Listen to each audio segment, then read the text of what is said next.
You're listening to So You Want to Start a Business podcast, and I am your host, Ingrid Thompson. I'm the author of a business book with exactly the same name as this podcast, So You Want to Start a Business, and that is available wherever you like to buy your books, whether that's an independent bookseller or wherever you buy your books online.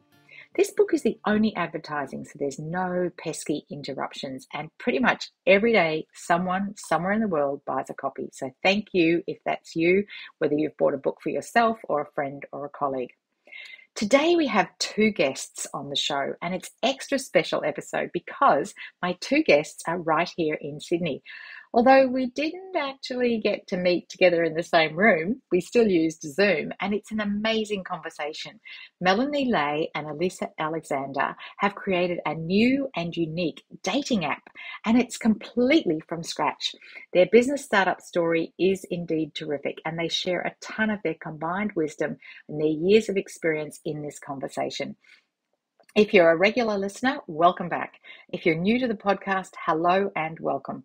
I know there's a lot of podcasts out there to choose from, so thank you for being here, for spending your precious time with me and my guests. Business, and especially the financial side of business, has become overcomplicated, and I am here to help simplify it.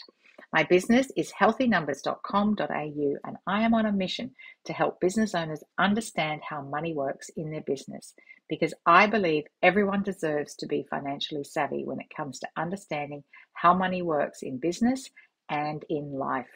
If you want to check out your current level of financial savvy, head to healthynumbers.com.au/health check, all one word, health check, and you'll find 15 simple yes/no questions to help assess your financial savvy. In this podcast, we meet business owners and we delve into their business wisdom. And now let's listen to Melanie and Elisse tell us about their Ziinkle business startup story. Are you ready? Let's go. Hello, and here we are today with Mel Leahy and Elisse Alexander. Hello and good afternoon, ladies. Hi, Ingrid.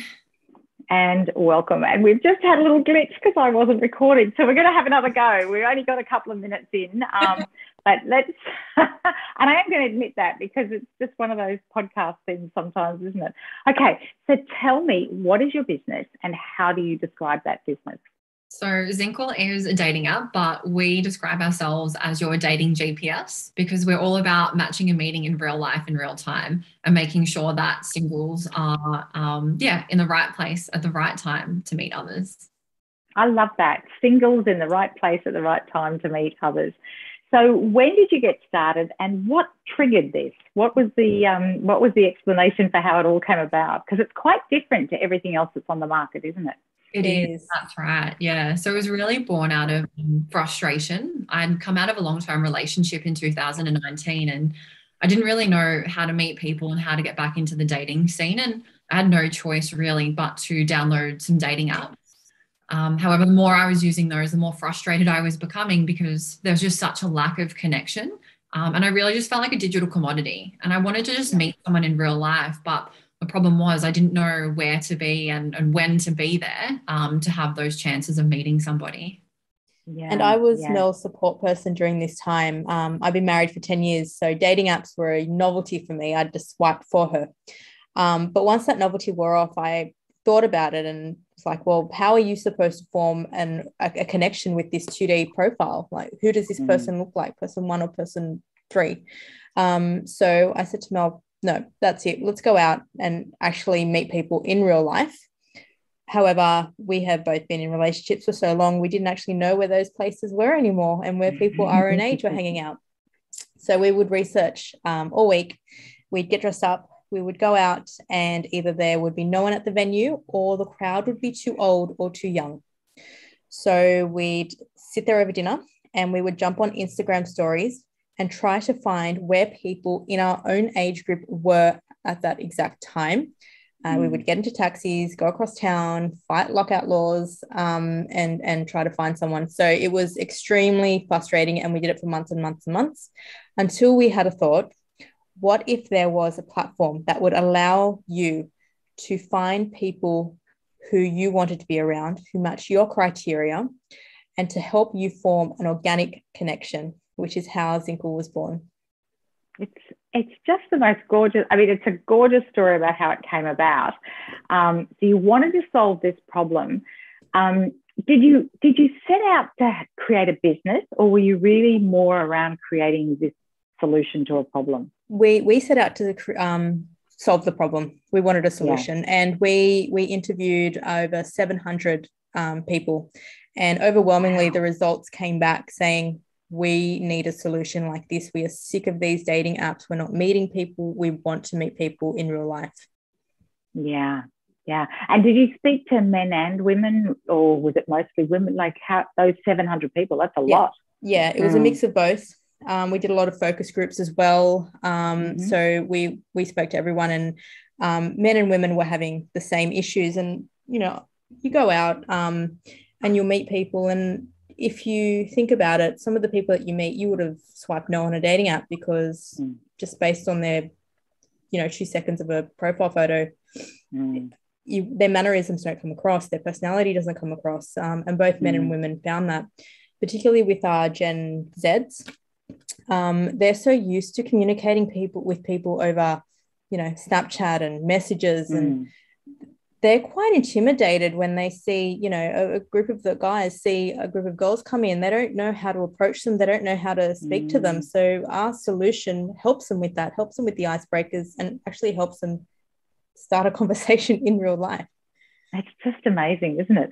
That we even need that sort of help. And so when did it feel like it was a business? So how did it go from this solution, kind of exploring what the problems were, finding a way to find your own true love, if you like, to actually being a business? Like, was there a moment when you went, hang on a minute, we've created a business? We lived that problem of, not knowing where to go and using Instagram stories for a good part of a year. And during that year, we were like, oh, wouldn't it be great to do this, or know in real time when people were? And it got to a point where like, right, let's put some slides together, a bit of a business case, and get this on paper and start having a conversation around what that could look like. And really naively, we thought 3 slides. Yep, that'll do it. That will be a business. We'll get some funding and we'll be able to, be on our way.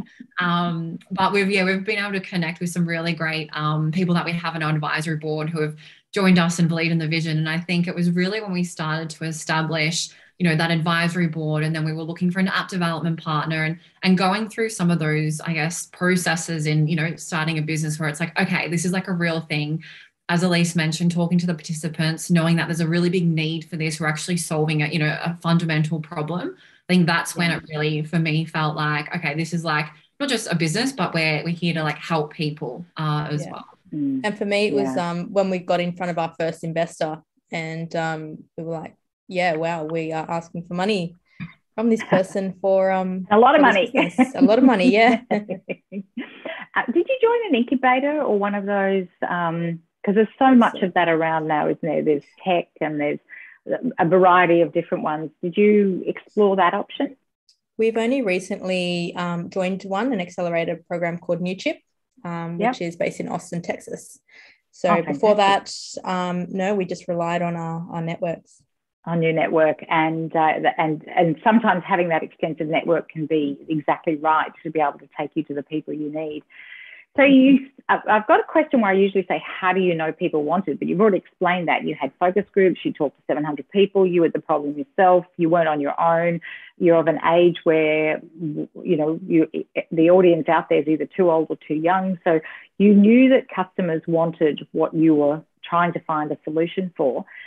How did you then take that, and with the advisory board and some tech, did you map out a process and then tell some people to design an app, or has it had some iterations? Tell us how it's got from where it was in 2019 to where we are today. So we actually went over to Mel's place and sat on the floor. We have photos of this, and we said to each other, okay, let's draw out what we think this app looks like. And we both sat there and we sketched and we compared our sketches and said, okay, yeah, that's a great idea. Let's throw this in and merge them. We put together some mock-up screenshots, and then we built a prototype using Figma. So just wireframing it to see how it'll work and what each button does. And then we showed that to our app developers and basically said, can you build this for us and make it better? And they said yes. Yeah, so people who can code. So then when it came to the funding and sort of creating this viability, so you asked people for money. Are you able to give us an idea of how much money we're talking about there? So initially we did self-funded friends, family and connections. And then throughout networks, we got introductions to some high net worth individuals. And at that point, we're looking to raise $1 million. Right. So the challenge that we ran into with the high net worths was that they love the idea, they love the vision and the problem we were solving. The problem was we weren't in market yet with the product, so we didn't have any traction to demonstrate. So one of the alternatives that we looked at was partnering with Virtual, which is a crowd equity platform. So that did two things for us. One, it let us raise the rest of the capital we needed, which was $455,000. But it also helped us get some early adopters, people that believed in the brand, people that believed in the problem we were solving, and ultimately started to create our first, base of potential customers and users. That's fantastic. And so you've got this $1 million, like, let's keep it nice and round because I like nice round numbers, so very easy to understand. So that's your first investment. Were you two still working in jobs at that stage, or were you earning income from another source? No, we actually had both left our jobs. We had both been on career break. I was pregnant at the time as well. So we had left and we were just basically self-funding ourselves just to survive. And devoting 100% of your time. Exactly. We had to be 100% on this to make it work. Yeah. And Mel, just personally, did you kind of along the journey, did you find someone? I did, yes. Oh, good. I met my partner in real life last year, actually before the app launched. So our PR team were a little bit like, oh no, you're supposed to be, the story to find love on the app that you've built, but we're going to do that for a lot more people. But yes, I have. Of course you will. And in fact, being in this process is probably how you got to meet them in real life anyway. So it really is a daunting process. I interviewed the author, Rebecca Campbell, of 138 Dates, and she had spreadsheets and she used a couple of the different dating apps. And, I remember a long time ago being on one of them, it wasn't an app in those days, it was you had to log into the computer and you had to read the profiles. And it's funny, Elisse, you're married, and my sister had come to visit me. And she said, how can you be so ruthless? Because I was ruthless. So I had my criteria and, it was like delete, delete, delete. And it wasn't a swipey thing. You kind of had to do, but some of the photographs could be astounding, lounging over cars, pencils up their nose, really, like, how can you assess someone? And it'd be very easy to dismiss somebody from that, when in fact, they might be just a really nice person and they've just got no skills in taking their own photographs. Exactly. So, part of the challenge. Like, I've had experiences where I've met someone in real life, and because of the the connection or the chemistry, I had a connection with them. But if I had seen them on a dating app, they didn't fit my preferences of A, B, C, I would have swiped no. And I think the dating apps that have been around now for 10 years are very much kind of came in solving the problem around how do I come across people who I might not ordinarily come across. But now that they've been in market for so long and people use them for all different things, it really just becomes the people on there on digital commodities. And for us, it's how do we get that online back into the offline when you can actually meet with a real person and you're not relying, on Elise's point earlier, looking at photo 1 or photo 3 and trying to work out who is this person. And I know some people have challenges as well with presenting themselves where you want to put your best foot forward, but you also don't want to mislead people. So it is a bit of a tricky thing when it's online only. Yeah.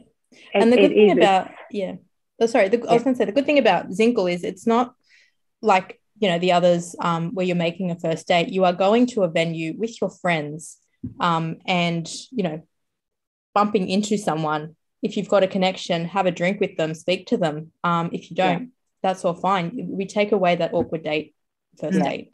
Yeah. So it's creating, like 100 years ago when there was the church social and there was the Saturday night dance and there was the community, whatever they had, events and things like that. So let's come back to money. how do you make money from it now? So, you know, like you get this $1 million, and I'm guessing over time, you know, there's more money coming in to develop, and it does cost a lot of money to create an app and keep it updated and create security for people so that, you know, you've really got the people that you say you've got. How do you make money? What's your financial viability? How did you assess that? And how do you actually create money for yourself? Yeah, so we've got 3 revenue streams, but we can only talk about the first one, which is, you know, subscriptions. So our app is freemium. You can use it. We do have a swipe function like the others. So we know you don't go out 7 days a week. So if you want to sit at home on the couch on a Monday night and swipe through, you are most welcome to. And that part is free. To use the venue search feature and a couple of other features like the match backlog, for example, it's $19.99 per month, but we have a 30-day free trial. So you can use it for 30 days and see how you like it, and then roll over into the subscription. So we looked at, obviously, big industry players, competitors in Australia, to see how much they were charging, how much the little guys were charging, and we looked at that, as well as the cost for hosting and all the back end stuff that we actually need to put into the app, and that's how we came up with our pricing. I love that word freemium. It really is such a great way to describe. You've got this free section which people can dabble into and have if they want, and then you've got the next level up, which is the $19.95, which sounds like a really good deal. Have you changed the pricing at all? Did you start somewhere and then kind of increase it, or did you go out with that $19.95? We went out to market with the $19.95. We ideally wanted to have it a little bit cheaper at the beginning, but once we put in the actual cost to host the app, that's what it was, and it's cheaper than the others in market. There are some things, you know, we do our Ziinkle singles nights, for example. We've got Ziinkle experiences. So, you know, as a member, you get access to all of those. So it balances out at the end because you've got all these experiences. Yeah. Where did the name come from? Because it's a fabulous name, Ziinkle. It really is. And especially when you say it there, like Ziinkle singles, and yeah, where did it come from? It's a bit of a story. So initially, when Elisse said we were over here and, you know, mocking up sketches, we're also looking at, you know, what do we kind of call this, you know, this thing that we have an idea for. And our original name was a very literal, kind of says what it does on the tin. But the challenge that we came into when it came to trademarking is that it doesn't matter how ironically you spell something, it's all based on phonetics. And so because of quite common words, we really couldn't own that name in any category. So it was back to the drawing board fast. And that drawing board was Scrabble pieces on my dining table for about a month.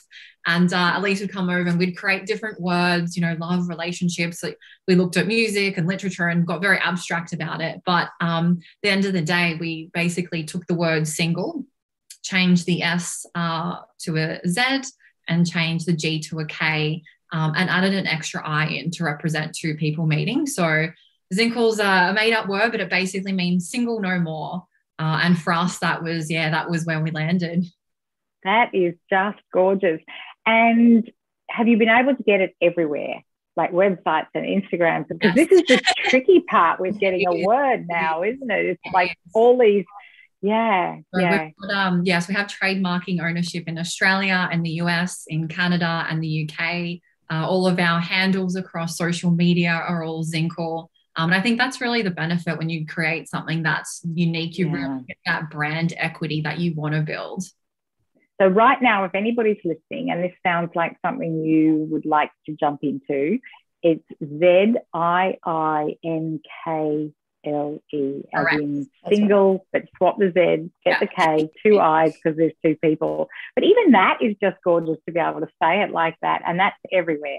So we'll put that in the show notes as well. But it's always nice when people are listening, they sort of go, I need to find these people right now. So it's so good. Okay, I'm not going to ask you about an exit strategy, although maybe I will. Do you have an exit strategy? Do you see yourself kind of, what do you imagine might happen?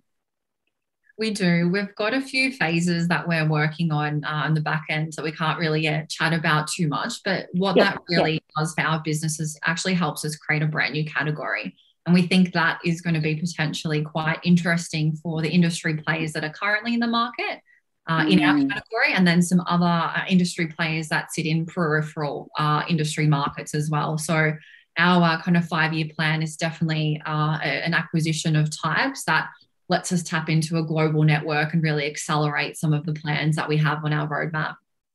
Watch this space, I reckon. Let's get back together again in a couple of years' time and see all those verticals that you might be heading into. And in fact, I just heard you talking about being in an accelerator in Austin, Texas. Of course, you know, South by Southwest is coming here next year. And it's just incredible. Like, of all the first places for them to come, and it, you know, traditionally they've been in Austin, Texas. So are you pitching your hat in the ring to talk or to be part of South by? Definitely, once they release some more details, we'd like to be involved in any kind of capacity that we could. I've been chatting to our CTO about, you know, how do we know people to kind of get in there as well. But I think it's an amazing opportunity, not just for Sydney, but a lot of businesses in the tech industry having the opportunity to be on a global stage, and being in Sydney for the first time ever out of their location is amazing.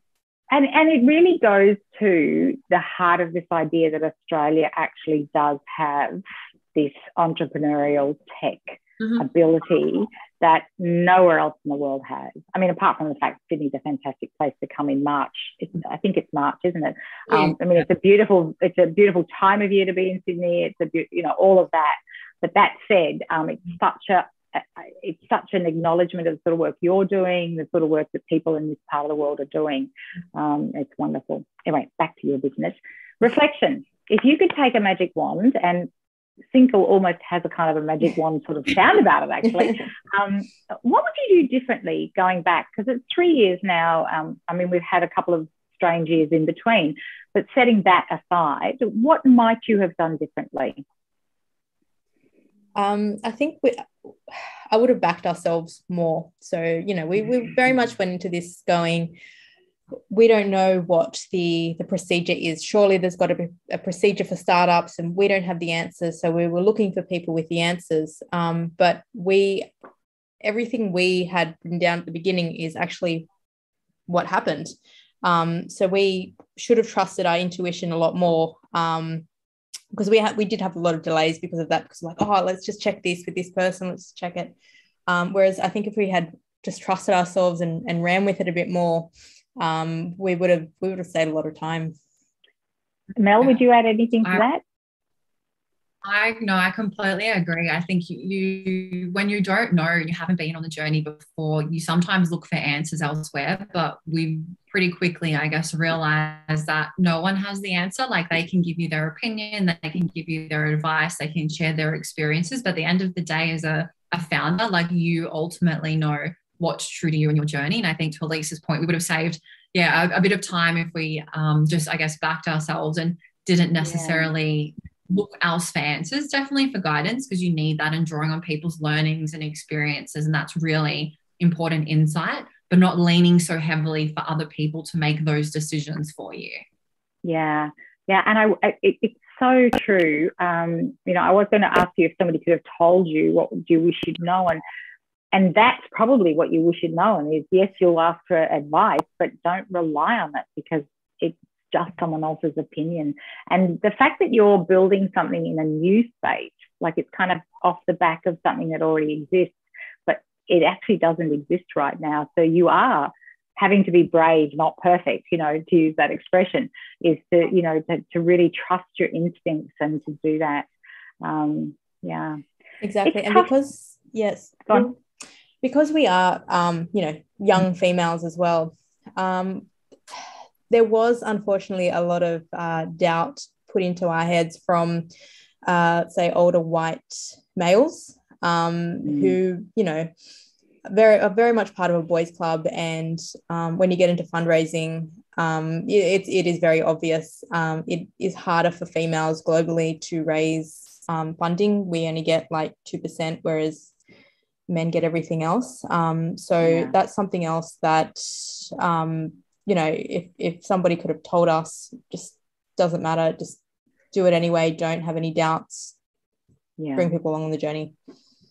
Well, and it's easy to say that, but the thing is, if you're coming up against this resistance all the time, even if you get your own mindset to say, just because I'm a girl doesn't mean I can't ask for the money and get the money. Only 2% do, that's fine. I'm in that 2%. You know, you can do what you like with your mindset. You still are against this. And this is a question without notice, is because neither of you have got a tech background, have you? You're not coders. You haven't. Have I got that right? We're not coders, but within our marketing careers, we have built and developed a lot of apps. So, you know, for myself, for example, when I was at Telstra, I helped build a lot of internal and external apps. So whilst I wasn't doing coding myself, I was with the people that were and helping that process. And Mel's been involved with a couple of joint venture startups throughout her career. Yeah. When I was doing my research about it, I had been looking at that. So did you find that helped when it came to asking for money? The fact that you had this background that says, I've done this in a really large corporation in Australia, therefore you can trust me that I actually know what I'm talking about. Yeah, it did help to an extent because we weren't just, you know, hey, we're marketers and that's it. We often got asked, oh, who's your CTO? And in that earlier stage, CTO was Mel and myself. So it definitely helped. It helped us when we were prototyping as well, mocking up screens. Like people would say to us, oh, we've never seen such a presentation like this. Like, this is great. Who helped you? No, and we just did it. So yeah, it helped in that sense. It has. So I was going to ask you about it being tough in business, and I know it's been a strange couple of years, and you've just alluded to that idea of the old white males, and you know, they are the ones with the most money that are doing the entrepreneurial investing. What else has been tough? Because there's lots of things. You know, I've had guests. I mean, I've been in business myself for 20 years.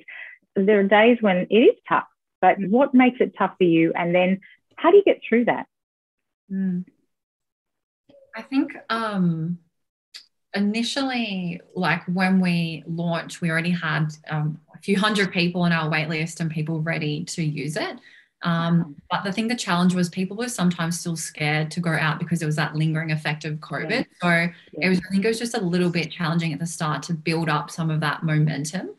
But in terms of the other side, in terms of like what's been good, I think doing this together and having another person who's on the journey with you, because quite often when I talk to other founders, solo founders, and they're doing this themselves, they don't have someone who's on the journey with them who gets it and who knows the ins and outs and who's living the same experience like you're living. So I think that's been a real benefit to some of those harder times.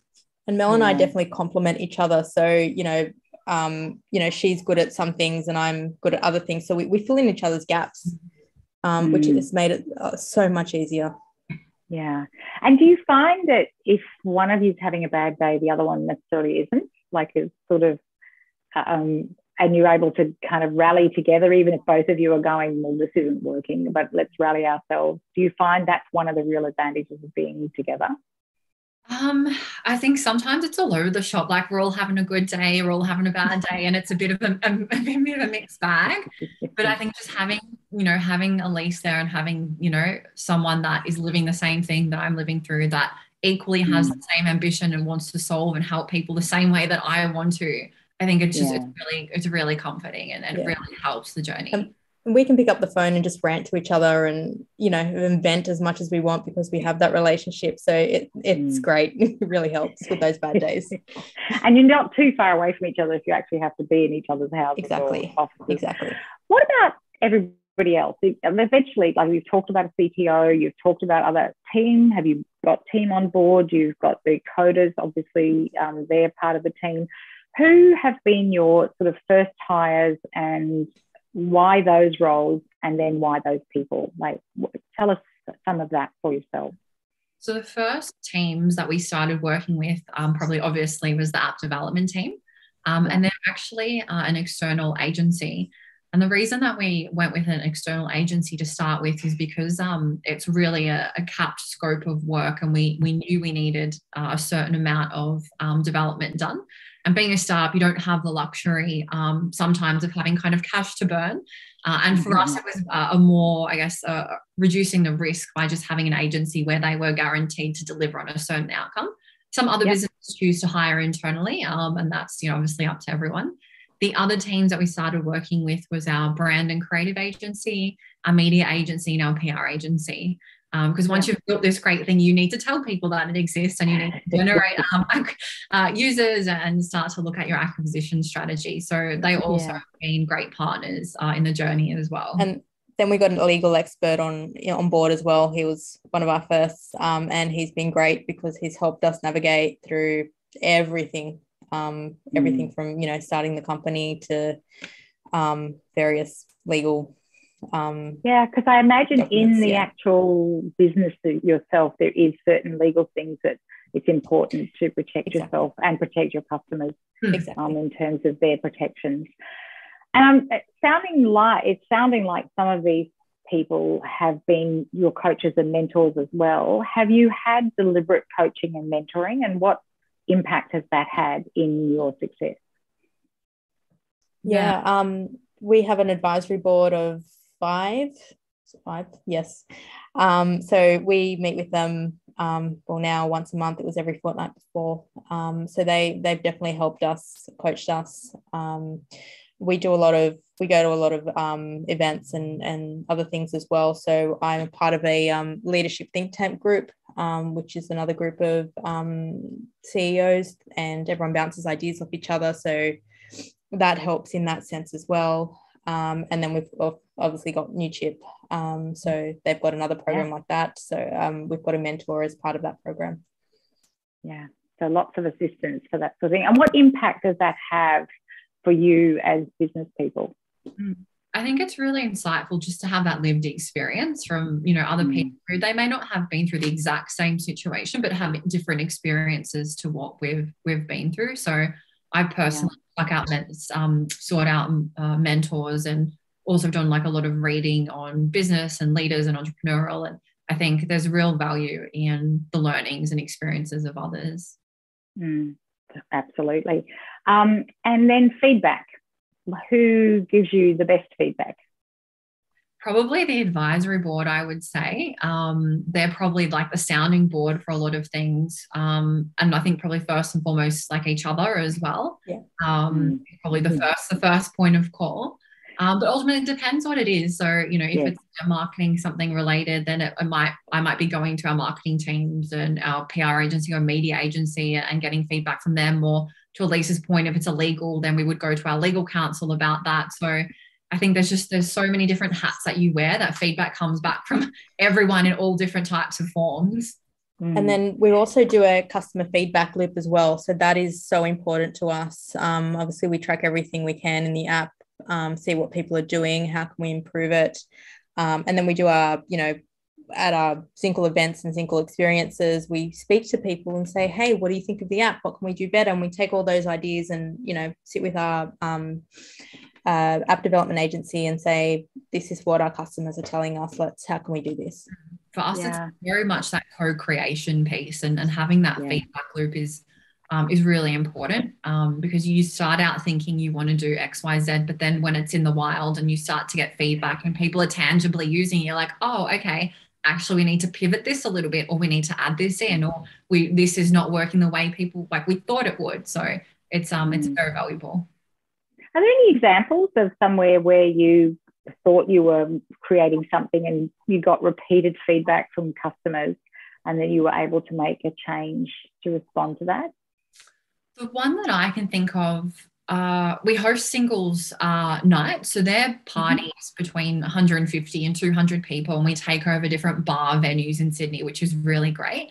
But then some of the feedback was like, it's great to go to a bar and connect, but how can we also just connect over other activities that aren't involved in a bar situation? And that's really why we created Ziinkle experiences. So they're effectively really big group dates for between 20 and 40 singles to connect over paint and sip or cooking classes or something unique where it's not just always involved around a bar. And we initially didn't have that in our strategy to do these big group dates. We were very much just let's do big venue takeovers, which is great and still gives people what they need. But getting that kind of feedback and listening let us create Ziinkle experiences. Yeah, so something that's more physical and involved rather than just drinking.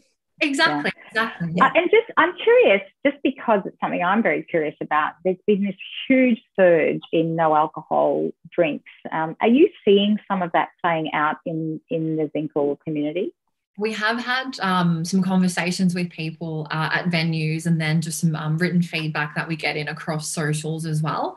And we know that, non-alcoholic drink sales are absolutely kind of peaking at the moment. And so for us, that's even more, I guess, more the Ziinkle experiences are so important, because it's not just based around going to a bar and drinking. It's actually creating a common interest and bonding.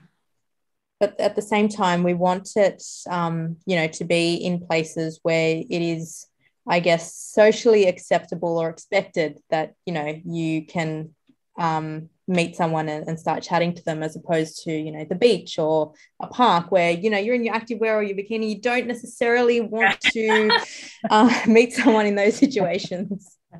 Yeah, or rock climbing, and somebody's getting a rather odd perspective of what your whole anatomy looks like. Exactly. Yeah, yoga classes and things might not be everybody's idea of. And it sounds terrific. So what would you tell someone? Because the audience for this podcast are either people, the range of different people we know from around the globe, who are either thinking about getting started or getting started, and they're still in those early days, or they're, getting the next stage of growth. What would you say to someone who says, I'm thinking of starting a business, or I've got this idea? I'd probably start with similar to what we did, like put it down on paper, start to articulate the different elements of the business. Like if it's a product or service, like what does that look like? Who are your customers? Why would they want it? And just create a plan, because I think when you go through that process, it helps you turn kind of, I guess, the intangible things in your head into something that's a bit more tangible. So I would definitely say start to put down a bit of a plan. Who are your customers and why would they want it? Exactly. And then validate it with customers and make sure that, yes, this is something that they would be interested in, that actually meets their needs, as opposed to you thinking that, this will meet their needs without chatting to them. Yeah, it's so important to be able to chat to people. And that's where your marketing backgrounds were so important, because you're able to create the focus groups. So if somebody doesn't know how to do that, they can get someone to help them with that, can't they? There's ways of doing focus groups that you can get somebody to help you with that. I always like to ask, what are the characteristics that make you successful? A couple each from you. What do you believe is your personal characteristic that makes you successful? I'd probably say I think you need to be resilient. Like, you're going to get a lot of no's. There are going to be hard days, but I think if you truly believe in the problem that you're solving and you're passionate about it, you need to definitely be resilient. I think the other thing is probably authentic as well.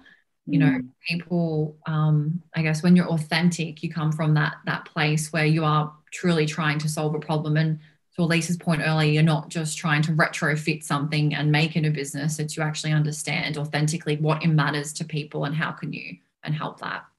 And for me, like, I'm a creative problem solver. So I like to, look at a problem and think outside the box about how to solve it. So that is a key part of what has made Mel and I get to where we are. Is we look at a problem and, we could have looked at this in a different way and basically come up with, something that already exists with maybe a little twist of different. But the thing that we're doing now and the next two phases, we have definitely really thought out of the box and have come up with a really innovative solution. So something that doesn't exist, something that hasn't been there before. It's so important. I mean, all the businesses are valid, but if you've got something that is going to be different, and then, as you say, you've got the next two phases over the next 5 years, how that's going to be. So, look, I thank you very much. I just have another question. Do you both go to your own events, or how does that work? Yeah, we absolutely do. And that's how we get the opportunity to talk to people face to face as well. I think obviously still a social event, so we're not doing hard research, but we do try to mingle and talk to them and ask questions and get that feedback. So do you have like an alumni? Sorry. I was going to say, for me, it's my one night away from the kids for 2 hours. So you get out. But do you have like an alumni or a success group or a couples kind of Ziinkle? Like, what happens when someone graduates? So we only launched 3 months ago, so we're still very much in the early phases. Okay. We have had people come to every single one of our events. So we do have our dedicated, I guess, fan club, and they're definitely our founding Ziinkle member, community members. And we have seen people pair up at these events as well, which has been nice. You know, we can see that we've actually made a difference in people's lives and seen these matches people happen are finding in real life. Each other. Oh, that's so nice. Age group, just in terms of, are you finding it's attracting a diverse age group, or is it kind of really attracting a particular age group? So the majority of our age group of our community are between 25 to 45. And then there's peripherals either side of that. For us, it was really important to capture that particular market because of life stages and different, I guess, requirements and things that people want to have an experience in their life. So, yeah. And like you said, Mel, it really, came from you, and that's you're that demographic, and that's what you were looking for, something that was going to do. Exactly. Is there anything else you'd like to add before we wrap up? You've been very generous, and thank you. It's been a delightful conversation. I can't wait to see where this goes, actually. Thank you. Yeah, no, I would anything you'd like to add? Yeah, I would just add anyone who wants to join the Ziinkle community. If you either want to download the app or join us on Instagram, that's where you'll hear all the latest about our singles events and experiences that we're running across Sydney. Yeah, thank you. Yeah, Ziinkle's only available in Australia at the moment. So if anyone is listening outside of Australia, stay tuned, follow us on Instagram. We will come to you as soon as we possibly can. Yes, and if they're outside Australia and coming to Sydney for South by Southwest in March, or coming for any other reason, because now our borders are open, it might be nice to be able to mix with people their age in another city. It's wonderful. Thank you so much for your time today. Awesome. Thanks, Ingrid. It's been great. Well, there you go. And we have there Mel and Elisse telling us about their amazing app, Ziinkle, and what they're doing in the dating world. One of my favorite statements from this conversation is when Mel says, no one has the answer, and how they both say they wish they had trusted their own instincts. Because ultimately, as founders, you know what you're trying to achieve. You understand the problem you're trying to solve, and they wish they hadn't lent so heavily on others for their opinion and their advice. What's your standout? A couple of others from me. Get your plan on paper, map out the steps, and then go validate it with some real customers. I love their comments about raising funds and the challenges of being women in this space, and how traditionally women only receive 2% of that funding. They've had the challenge of trying to build momentum in the early days. That's familiar for so many business owners. I love how the name came about, Ziinkle. It's such a great story. And I did find it quite interesting that as marketers, they knew early on how important it is to have good marketing, to have good PR, and to get their message out in the world. They talk about they met with the advisory board every 2 weeks. That's the equivalent of having coaching every 2 weeks in those early days. And now it's monthly. And they said it's helpful to have that insight. And I guess that's balancing against the idea that, nobody has all the answers. But, that coaching every 2 weeks really keeps people on track to what they're trying to achieve. I am super grateful to both Mel and Elisse for their time and their generosity in sharing their expertise. And it's such a great reminder to have people around us who believe in what we're trying to achieve. Well, that's it for another episode from me. When we pursue business and entrepreneurship based on core values and deepest integrity, and at the same time build a financially successful business, we live richer, fuller lives. As I always like to ask you, what is the action you are inspired to take today? Till the next time, thanks for listening.